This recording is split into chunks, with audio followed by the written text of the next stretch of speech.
When determining where to drill for wire fishing, firstly, locate existing electrical boxes. Inspect the walls for existing electrical boxes, such as outlets and switches.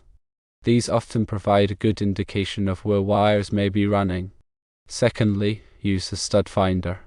A stud finder can help you locate the vertical supports, known as studs, in the wall, which can give you an idea of where the wiring is likely to be.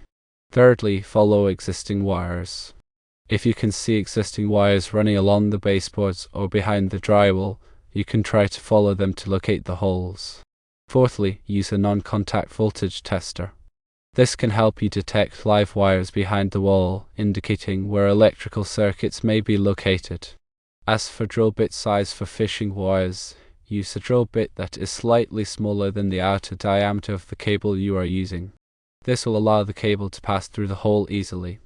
Typically, a 1/4-inch drill bit is suitable for most residential wiring.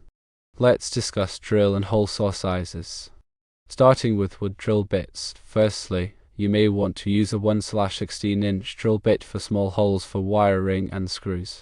Secondly, a 3/16-inch drill bit can be used for electrical boxes and light fixtures.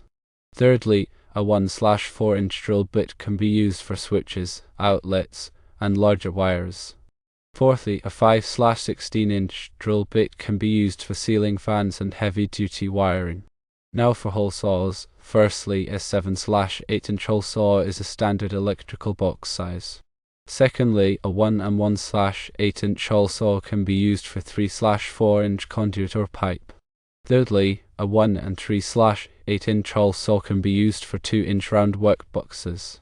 Fourthly, a 2 1/8-inch hole saw can be used for 4-inch round work boxes. Fifthly, a 4-inch hole saw can be used for larger openings for ceiling fans and recessed lights. A few tips for drilling. Firstly, wear safety glasses and use a dust mask when drilling. Secondly, start drilling slowly and gradually increase the speed. Thirdly, use a level to ensure the holes are drilled straight.